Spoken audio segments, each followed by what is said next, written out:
실적 부진을 발표한 미국 반도체 기업 인텔의 주가가 50년 만에 최대 하락폭을 기록했습니다. 인텔의 주가가 오늘 26%나 폭락을 해서 21.48달러의 장을 마감했습니다.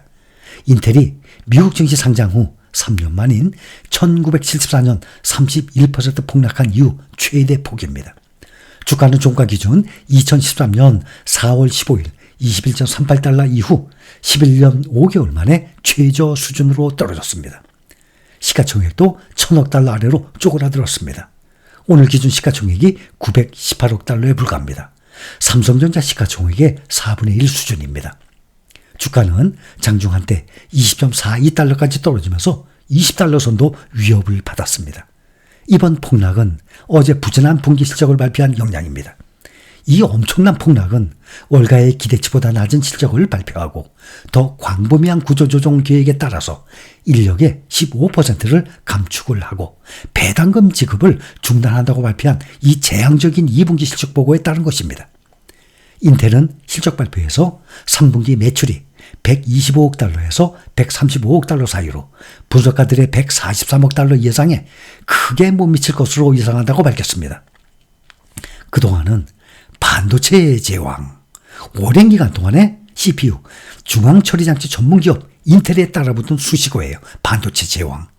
사람들은 PC를 살 때 브랜드보다도 인텔 인사이드 이 스티커부터 찾았습니다. 그러나 지금은 이제 아닙니다. 시가총액만 봐도 알 수 있습니다.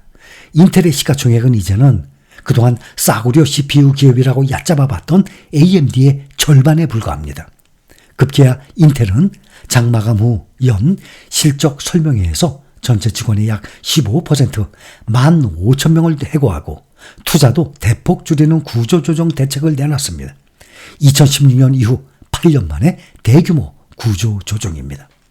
10년 전 한 자릿수였던 AMD의 서버용 CPU 점유율은 지난 1분기 한 자릿수에서 24%로 뛰어올랐어요. 반대로 인텔 점유율은 그만큼 떨어진 것입니다. 인텔은 반도체 메이드 인 USA 정책을 내세운 미국 정부의 전폭적 지지를 얻고 반도체 왕국 재건에 나섰는데 목표 달성은 요원하다는 평가가 나오고 있습니다. 뱅크 오브 아메리카는 인텔에 대해서 2026년까지 회복이 어렵다면서 비중 축소로 전망을 낮췄고 HSBC도 신뢰로 회복하기 어렵다면서 역시 비중 축소, 즉 매도 의견을 냈습니다. 주말을 앞둔 금융시장이 이렇게 급격한 반응을 보인 것은 여전히 물가보다 향후 금리 인하의 중요 변수로 삼기 시작한 고용 지표가 악화됐기 때문입니다. 미국 노동부는 7월 미국의 비농업 일자리가 전월 대비 11만 4천 명 늘었다고 발표했습니다. 직전 12개월간 평균 증가폭인 21만 5천 명에 크게 못 미치는 규모입니다.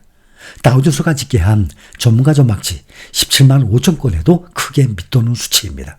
이것은 코로나 이후 최저치입니다. 7월 실업률도 4.3%까지 올랐어요. 6월의 4.1%보다도 0.2% 더 올랐습니다. 3개월 연속 상승을 하자 지난 2021년 10월 4.5%대 그 이후 2년 9개월 만에 가장 높은 실업률입니다.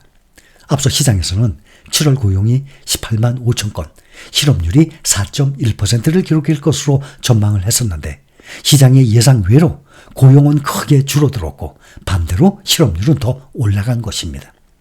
여전히 탄탄한 경제와 강한 노동 환경인 것은 변함이 없지만 통상 노동시장 악화는 진행 속도가 가파른 점을 시장은 우려하고 있는 것입니다. 11월 미국 대선을 앞두고 고물가에 대한 불만이 여전한 가운데 강세를 보이던 고용시장마저 식는 게 아니냐는 우려가 고개를 들고 있습니다.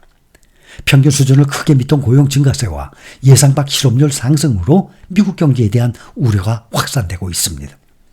미국의 7월 일자리 증가 속도가 예상보다 크게 둔화되면서 경기 침체에 대한 공포를 키우고 있습니다. 미국 중앙은행 연준이 물가 안정과 고용이 더 나은 균형을 이뤘다고 평가한 지 이틀 만에 시장 예상을 밑도는 보고서로 인해서 국채금리는 급락을 하고 주식시장은 크게 흔들리고 있습니다. 예상보다 빠른 속도로 미국의 고용 환경이 악화하면서 월가에서도 불안감을 감추지 못하고 있습니다. 노동시장 침체의 이러한 추가적인 징후는 경기 침체에 대한 우려와 금리 인하 기대감을 부추길 가능성이 큽니다. 트레이더들은 이제 올해 9월, 11월, 12월에 세 차례 금리 인하를 예상하고 있고 9월에는 0.25%가 아니라 0.5% 인하가 예상이 됩니다. 벤치마크인 10년 국채 수익률은 노동시장 업데이트 이후 4% 수준보다 더 떨어져서 3.79% 근처에서 거래되고 있습니다. 주식 투자자라면 누구나 시장이 급락한 후 바닥에 침체기에 머무르는 시기에 바닥에서 투자하는 것을 꿈꿉니다. 주가가 하락하는 모습을 차트로 보면 낮은 가격에 주식을 매수할 수 있는 기회라고 생각을 합니다. 하지만 실제로 자신이 주식을 보유하고 있는 그 주식이 하락을 하게 되면 그런 생각 사라집니다. 오로지 떨어지면 공포에 사로잡히게 됩니다. 과거의 주가 하락은 그 이후에 어떻게 움직여 왔는지 우린 다 알기 때문에 안심이 되는 것입니다. 과거의 주가 하락, 결국에는 다 전 고점을 뚫고 항상 계속 사상 최고치를 뚫으면서 지금까지 왔습니다. 그러나 현재 일어나고 있는 주가 하락은 현재 진행형이에요. 그렇기 때문에 공포스럽기 때문에 안심하기 어려운 것입니다. 이미 한번 하락장이 지나고 바닥을 치고 올라와서 우상향하고 있을 때 그때 과거를 보는 거와 현재 일어나고 있는 주가 하락, 현재 진행형일 때는 공포스럽기 때문에 안심하기 아주 어렵습니다. 그 시장의 조정 장세, 하락장 몇 주 혹은 몇 달에 걸쳐서 1년 이상 이루어지는 경우가 많습니다. 주식시장은 일반적으로 상승합니다.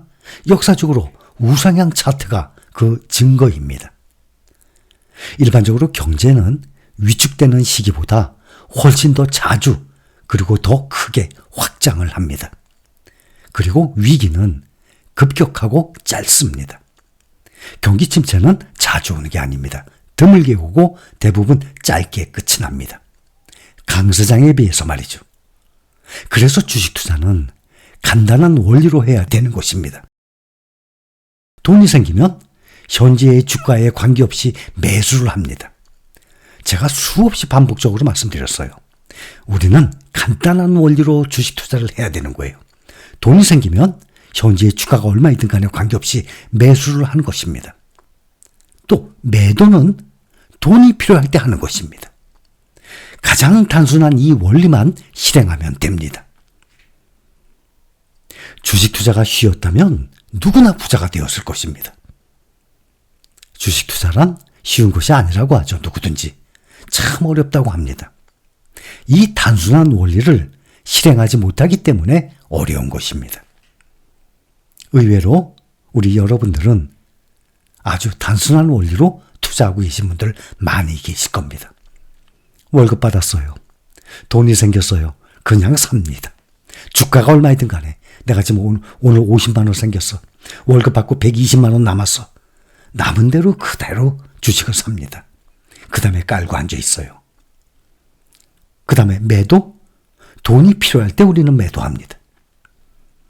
이 단순한 원리를 실행하지 못하기 때문에 주식 투자가 어렵다고 하는 것입니다. 주식 투자를 하면서 주가의 하락, 그것은 누구든지 피할 수 없습니다. 주가의 하락은 누구든지 다 경험을 해야만 합니다. 그리고 주가의 하락이 없는 그런 주식시장은 결과적으로 보면 수익률이 높지 않기 때문에 결국에는 바람직하지 않은 것입니다.